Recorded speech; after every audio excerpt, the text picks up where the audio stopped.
In front of 52 people, amid the clinking of glasses and the scent of barbecue drifting across the backyard, my mother stood up, raised her glass of white wine, and turned to my younger sister with a proud, glowing look in her eyes. This is the daughter who has always loved her family. Then she turned to me. Not angry. Not bitter. Just a slight glance, followed by a very faint smile, almost polite. And that one? She's never done a thing to help. No one said anything. No nervous laughter. No glance of disagreement. Just the sound of ice clinking in glasses and me swallowing hard as I stood there, trying to keep my hands from shaking.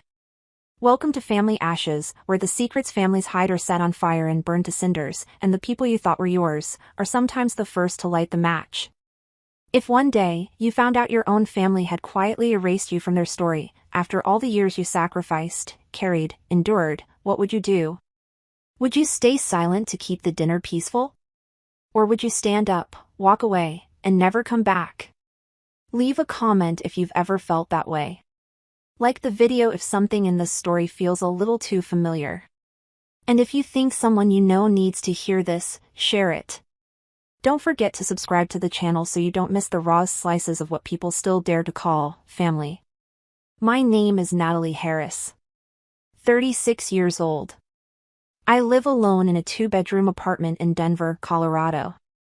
The place isn't big, but it's quiet enough for me to hear the coffee machine every morning, and private enough that no one knows who I'm helping or what I'm carrying. I work as an auditor for a mid-sized financial firm, not glamorous, not magazine-worthy, but enough to live, to save, and to take care of a whole family I haven't lived with in over a decade. For 9 years, I quietly covered everything: the mortgage on my parents' aging home in Aurora, the electricity, water bills, medical costs for my dad when he slipped in the backyard last year, and even tuition for Chloe, my younger sister, when she decided to rediscover herself by going back to school to learn how to make artisanal candles after dropping out of yoga certification. No one asked. No one refused.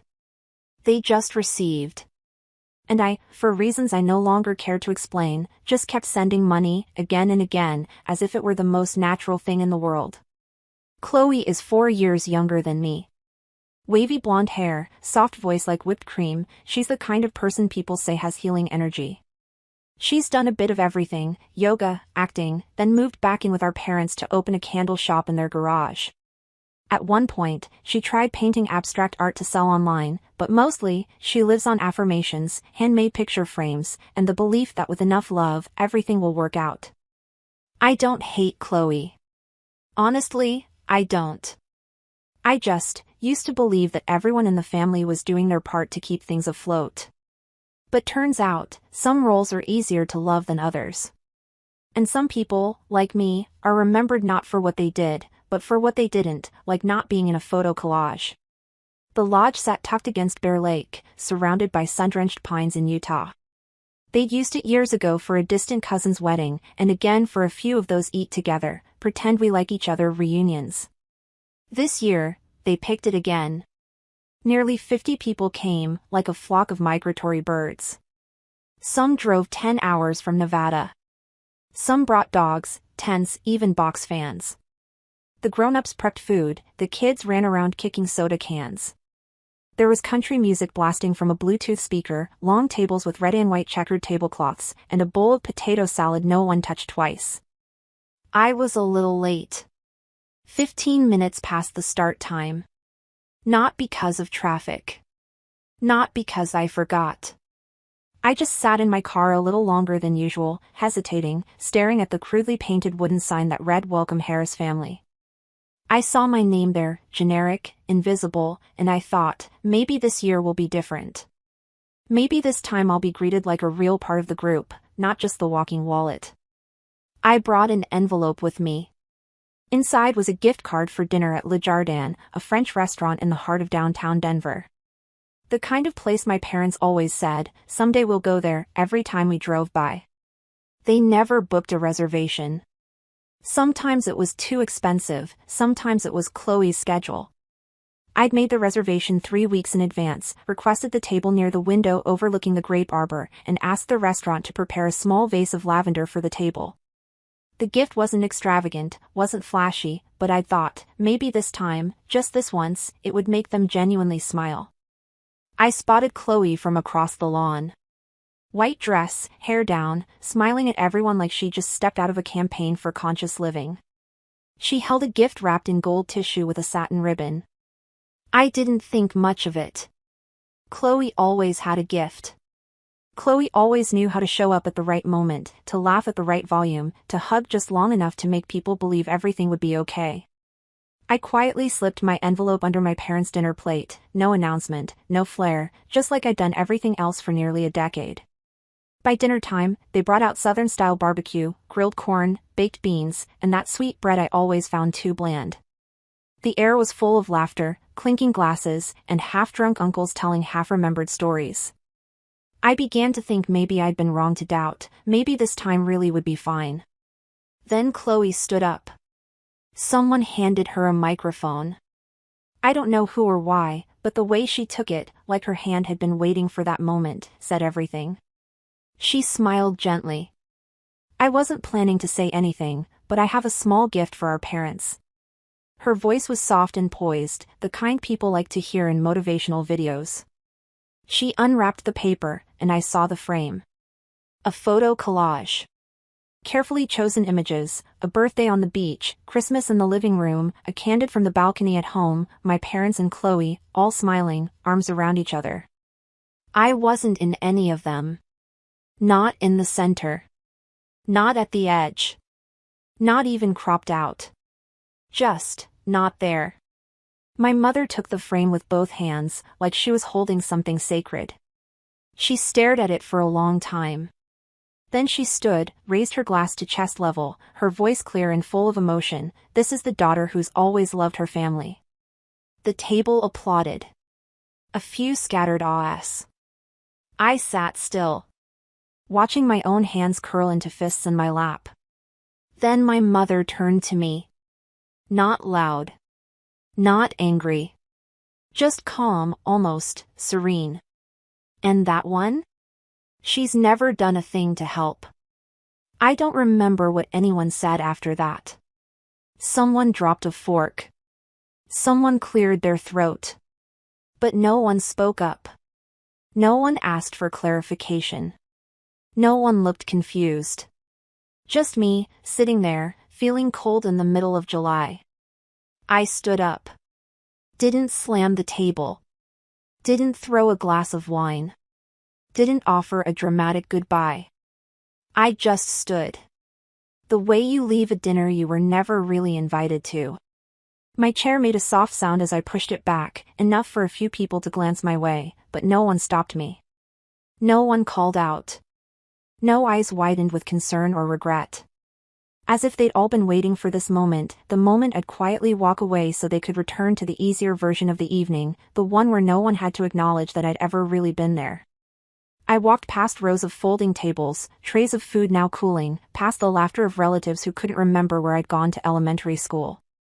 Past my sister, head bowed in mock embarrassment, her hand still resting lightly on Mom's shoulder like a stamp of affirmation. I didn't look at them. Not because I was angry, but because I knew if I turned around, I'd see my own face reflected in their eyes as something unnecessary.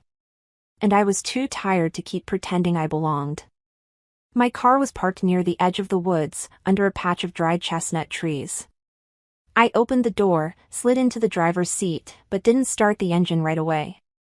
I rested my hands on the wheel, staring through the windshield at the glow of yellow string lights still twinkling in the distance, tiny dots in a picture I was never meant to be part of. I sat there 5 minutes. Then 10. I didn't cry. Didn't call anyone. I just let myself be still, like I was trying to teach my body, from this moment on, we are not going back. On the drive back to Denver, I didn't turn on the radio. No podcasts, no background music, nothing. I let the sound of the engine be the only thing filling the silence. And in that silence, the numbers began to appear, like an endless balance sheet, not on a client's screen, but in my own memory, $980 per month for the mortgage, starting from when my dad lost his job in 2014 all the way until he found a part-time one at the town library. $120 every time Chloe needed a quick loan to cover tuition for her candle-making class or to buy supplies to restart her Etsy shop. $3,000 for my mom's outpatient surgery that insurance didn't cover because she forgot to renew it. $160 per month for the gas card, under my name, so they could fill 3 tanks a week. Some months I paid the car insurance, the roof repair after a storm.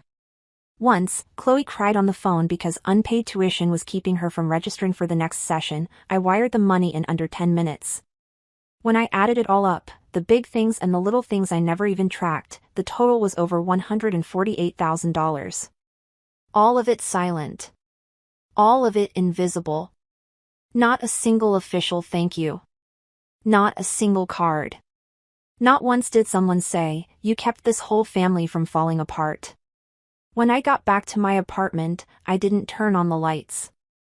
I took off my shoes, walked straight to the kitchen, poured a glass of water, and stood there for a long time, my hand resting on the granite counter like the floor might suddenly give way beneath me. I didn't feel angry. I thought I might feel a sharp sting, maybe shame, maybe disappointment. But I didn't. I just felt done. Like someone had just pulled a plug from the wall, and everything, including emotion, had shut off. I went to the living room and opened my laptop. Not to write anything. I just logged into my bank accounts, one by one. I stopped the automatic transfer for my parents' mortgage. I canceled the secondary credit card my mom used to book her end-of-year vacation. I shut down the utility account under my name, the one I'd quietly paid for 8 years because they must have forgotten again. I revoked access to the shared account Chloe used to shop on Amazon during big sales. I cut off the gas card. I changed the password to the email that held all my financial logins, the one my mom had once borrowed and never gave back. Everything. Clean. Final. No hesitation. No announcements. I didn't do it out of spite. I didn't want them to suffer. I did it because I understood, crystal clear, that if I'd been written out of their story so effortlessly, I didn't need to keep funding a role that no longer existed. I had no reason to keep the machine running if I'd already been removed from the list of acknowledged contributors. I never wanted praise. Never asked for glory. I just wanted to be recognized, that I was there. That I existed. That if anyone had kept that roof from caving in, the least they could do was not say I'd never done anything. That night, I took a longer shower than usual. Not because I was exhausted, but because it was the first time I didn't feel the need to check my phone to see if someone had asked whether the money had come through yet. I climbed into bed, set my alarm 2 hours later than normal, and slept. No tossing. No dreams. No waking in the middle of the night with that creeping anxiety that I'd forgotten to send a payment. I slept like someone who, for the first time in 9 years, got to just be a person, not a human ATM with feelings. And the strangest thing was, I didn't feel guilty. I was standing in the kitchen when the doorbell rang. Not urgent or frantic, just one long, firm chime, like the person outside knew exactly what they were waiting for. I didn't go right away. I stayed still holding the glass of water I hadn't finished, watching through the small curtain window by the microwave. The day was pale and overcast, but the silhouettes of the 2 people on the porch were clear as day. My mom, slender frame, wrapped in the light beige cardigan she always wore when she wanted to look fragile, deserving of forgiveness. Her hair was loose, her cream-colored flats worn at the heel. My dad stood slightly behind her, hands in his pockets, shoulders slumped. Looking at them from inside my home, I didn't feel anger. Just distance. As if the 2 people who had given birth to me and called me daughter for over 30 years were now standing outside, asking permission to enter a stranger's house. I went to open the door. I didn't chain the lock. Didn't turn on the porch light. We just stood there, me inside the doorway, them in the sunlight. "Can we talk for a moment?" my mother began, her voice lower than I remembered. She didn't smile, didn't try to make it sound light. There was a flicker of worry in her eyes, like she wasn't sure whether I'd shut the door on them. "I just want to clear up a misunderstanding." I leaned gently against the doorframe, arms crossed over my chest, looking straight at her. We can talk right here. I didn't invite them in. Not because I wanted to shame them, but because I couldn't let them step into the one space that had been my only refuge, away from demands, midnight phone calls, emails titled urgent, can't wait until tomorrow. This was the space I had built myself. And they had stepped out of it the night my mother raised her glass, pointed at Chloe, and erased me from the family with one sentence. My mother glanced around hesitantly. That tentative posture, I'd seen it many times before, whenever she wanted to apologize without actually admitting she was wrong. She took a quiet breath, then said, about what happened at the reunion. I didn't mean to say it that way. It's just, everyone was watching. Chloe had just given us the photo. I got emotional, and her voice trailed off. I just misspoke. I didn't smile. Didn't scoff. Didn't frown. I simply nodded, like someone reviewing a financial report with missing columns. Misspoke, I repeated. In front of 52 people. My father spoke for the first time since arriving. We didn't think you would react like this. I looked at him. So silence would have been fine, right? As long as I kept paying. As long as the bills were covered, the loans approved, then it didn't matter if I was erased from the family photo? No one answered. I stood up straight, pulled my phone from my pocket, opened the Notes app, the one where I had typed every expense, big and small, at 2 a.m. the night I got home from the reunion. I didn't show them the screen. I just read it aloud, $83,400 for the mortgage, $21,600 for utilities, $11,100 for medical bills, tests, medications, including 2 hospital stays for Dad's hypertension, $5,700 for Chloe's candle-making classes, meditation workshops, then a small business course. $3,900 for car maintenance, gas cards, insurance. And over $20,000 in miscellaneous things I no longer remember. Total, $148,000. In 9 years. I said it all, left nothing out. Let no emotion interfere. When I finished, my mother looked down at the ground. My father glanced at me, then away. I knew they remembered, not every transaction, but the times they asked, "Can you help with this?" and I had never once said no. And after all that, I went on, you stood up, raised your glass, and said I'd never helped. In front of the whole family. And no one objected. No one looked surprised. No one turned to look at me. Which means, to them, it made perfect sense. I didn't need them to explain. I didn't need to hear, we were caught up in the moment, or Chloe's going through a hard time. They had chosen to erase me easily, with a single sentence, without thinking that it would unravel 10 years of quiet sacrifice. No one is required to understand me. But they were given a choice. And they chose to stand with the applause behind the photo frame. Finally, I said, not angry, not loud, just clear, if what I've done isn't enough to be considered part of this family, then from now on, I won't continue paying to keep that role alive. This isn't punishment. It's just clarity. I closed the door. Slowly. Not with force, but with finality. Outside, the sun was still shining. But inside me, finally, it had started to go cold again. I was wiping down the kitchen counter when the doorbell rang. Not a long chime, not impatient, just 2 short, firm ding-dongs. Like a reminder. Like the person outside was sure they still had a right to be here.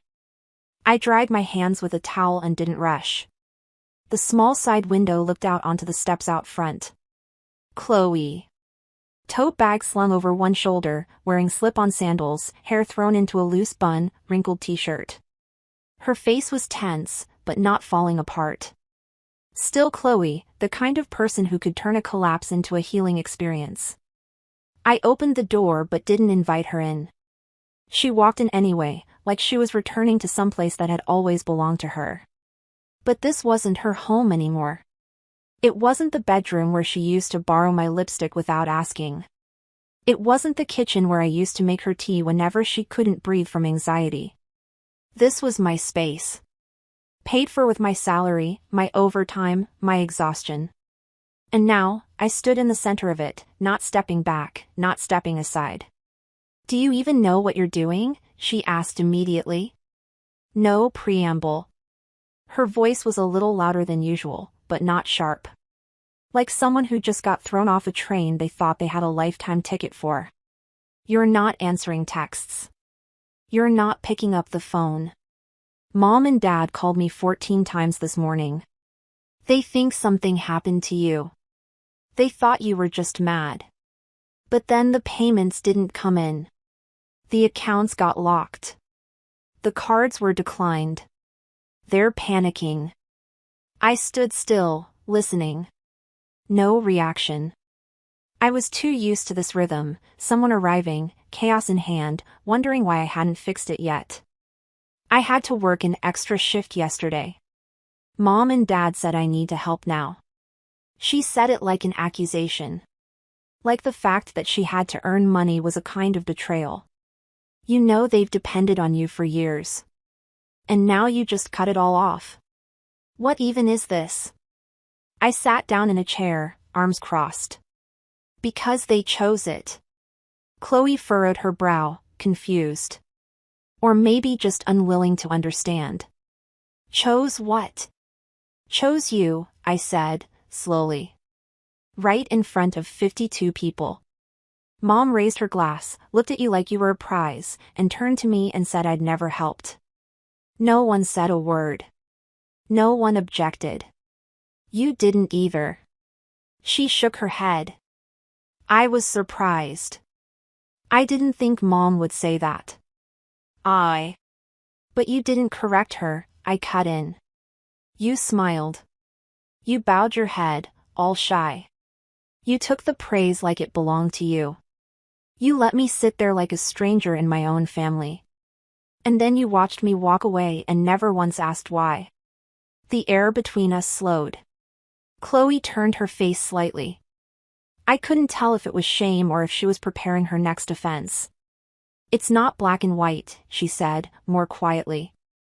"You know how Mom is, she doesn't think things through. She just gets caught up in the emotion." I nodded. "And you get caught up in the performance. The role of the beloved daughter. The one in the photo frame. The one all the relatives nod about when they hear her name." "I didn't ask for this," she whispered. "But you didn't refuse it, either," I replied. "You let it happen. And when I disappeared, you didn't come looking.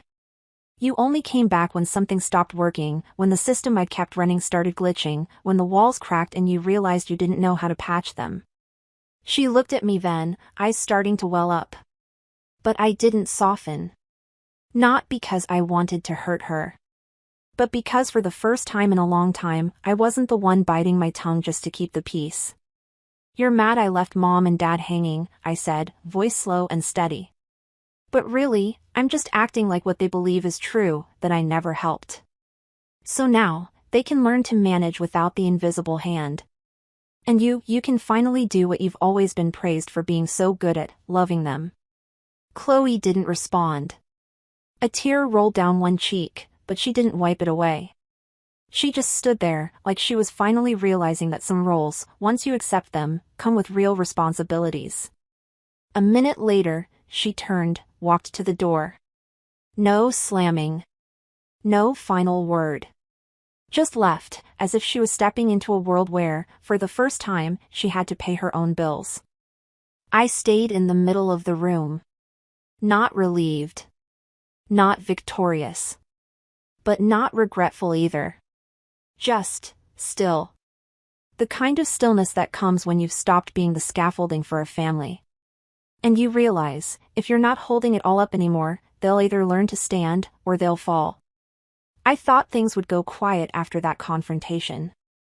I figured maybe they'd stay silent for a while, figure things out, tuck away their embarrassment into the stories they told neighbors, stories I was never a character in. But then, on a Wednesday morning, while I was filing receipts into the drawer, a notification popped up from the Harris Family Forever Facebook group.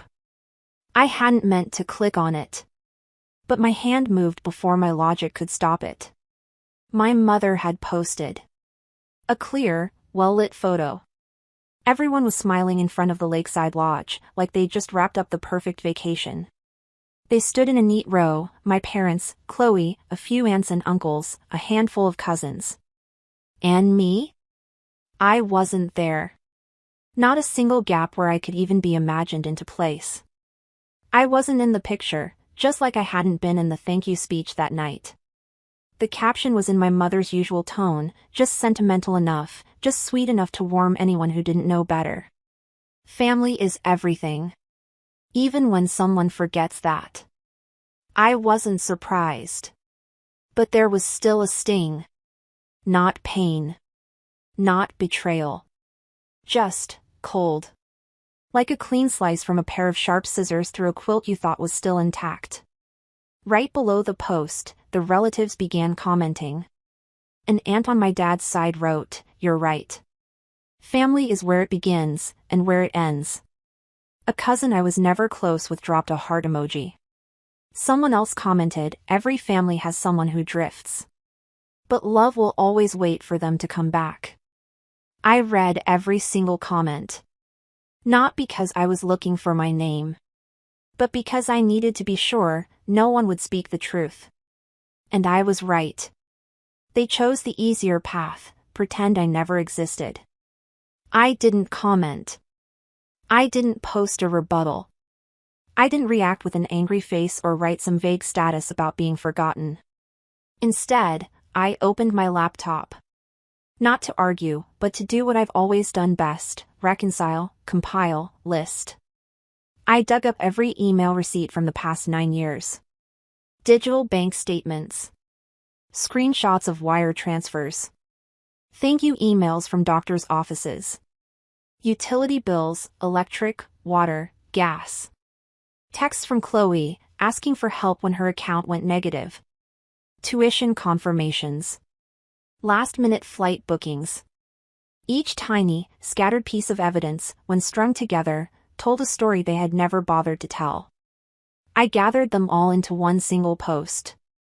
No caption. No call-out. No dramatics. Just images. Each image a payment. Each payment a part of my life that was never acknowledged. And finally, I added one single line. Total expenses over 9 years, $148,330. No expectations. No demands. No regrets. But also, no more. I set the post to public. Didn't tag anyone. Didn't mention my mother. Didn't refer to the reunion. Didn't say the caption was about me. Because they knew. They all knew. And I didn't need to underline the obvious. I posted it at 10:42 a.m. Closed my laptop at 10:45. No refreshing. No waiting. I made lunch, cleaned the bathroom, watered the plants, changed the sheets. Small, quiet things, the opposite of what I had done for 9 years to keep a crumbling structure from collapsing. That afternoon, I checked my phone again. The post had been shared. Not by me, but by the people who'd once sat quietly as my mother erased me in public. Someone messaged, "I had no idea you did all that." A cousin wrote, "I'm sorry I didn't say anything that night." Someone sent a crying face emoji. Another sent a Bible verse about forgiveness. And my mother? Not a word. Not a response. Not even a deleted post. Hers was still up, as if I had disappeared for no reason at all. Then came a message from Chloe. No punctuation. No emoji. Just 3 cold, dry words. "We need to talk." I stared at that line on my screen for a long time. Not because I was going to respond. But because I knew, for the first time in her life, Chloe wasn't reaching out because she wanted love. She was reaching out because she finally realized, when the one holding the center falls, everything else begins to crumble. I thought they wouldn't come back. I figured after that post, after Chloe's message, after all the heavy silence between people who used to call each other family, the story would end there. No closure needed. No apologies. Just each person quietly stepping back. But then they came back. No drama. No warning. No longer carrying the posture or pride of people who believed they were right. Just 3 figures standing on my porch on a gray afternoon, like they'd just come through a winter without heat. I saw them through the kitchen window. My mother stood in the middle, smaller than I remembered, her hair a mess, her face like she hadn't slept in weeks. She wore that same old cardigan, once her emotional armor, now wrinkled and shapeless. My father stood a little behind, hands in his pockets, worn sneakers, shoulders hunched like his old back pain had returned. Chloe stood to the side, her faded tote bag slung across her body, dark circles under her eyes, and a face that had nothing left to hold up. No light. No hope. No healing daughter energy. She looked like someone who'd been thrown into reality without time to prepare. I opened the door, but didn't step outside. I didn't invite them in. Didn't shake hands. Didn't smile, not even politely. I just stood there, one hand on the doorframe, keeping the line drawn, as if to remind them, this was where I'd learned how to breathe, after I stopped being the emergency lung for the entire family. My mother spoke first, as she always did when she was the designated spokesperson for the household's emotions. "I'm sorry," she said, her voice almost without tone. "We shouldn't have said those things. Shouldn't have stayed silent. Shouldn't have left you alone." My father said nothing. Just looked down at the tips of his shoes. Chloe didn't interrupt. She stayed silent too, but not defensive. Not trying to explain. No longer wearing the expression of "I didn't know" or "I didn't mean to." For the first time, my sister came to me without a costume. I didn't nod. Didn't pretend to forgive. Didn't hide in the kind of silence my family used to treat as resolution. I just looked at them, for a long time. Then I said, not loudly, not gently, just clearly, "I'm not the daughter who endures anymore. Not the one who keeps everything upright in silence. Not the name that only gets mentioned when a bill's due." My mother hesitated. Maybe she was waiting for me to soften. Maybe she hoped I'd offer her a way out. But I didn't. I wasn't here to lighten anyone's load anymore. Chloe lowered her head. Her hand tightened around the strap of her bag, like she was steadying herself. "I moved out," she said after a long pause. "I got my own place. It's small, but I'm managing." I didn't ask, "Are you okay?" That question had once been my responsibility for a lifetime. Now, I returned it to the world. A month later, I heard my parents had listed the house. Not because they told me, but because a relative sent me a photo of the for sale sign staked in their lawn. That house, the one I'd quietly paid the mortgage on for nearly a decade, the one I carried with overtime, skipped meals, broken sleep. They sold it below market price, because they needed to move fast. They downsized to a rental in the outskirts, a rundown complex, thin walls, flickering hallway lights like a scene from a low-budget film. I didn't visit. Didn't look back. I only knew because that same cousin sent me another photo, my mother watering a wilted plant in front of the new unit, dry soil, water dripping in slow, reluctant drops. Chloe was still in her rented place. A small studio, not even 500 square feet, in the southern part of the city. She worked at a cafe. Occasionally posted stories about selling candles again, but no more healing hashtags or captions about gratitude. Short stories. Fewer words. Faded colors. I didn't unfollow her. But I didn't interact either. I just saw it and left it alone. And me? I kept living. No neat ending. No TV reunion. I just lived, without having to explain myself, without needing to justify my absence. I didn't need to revisit the old house, or ask myself if I'd gone too far. Because I knew, the price of long silence is that someone like me can be erased from a story, even after giving nearly a lifetime to it. I'm not angry at them anymore. But I'm not with them either. I don't tell this story for pity. I tell it so someone might hear their own voice in it, in the quiet suffering, in the role that never ends, in the silences we endure because we think we're the understanding one. I stepped out.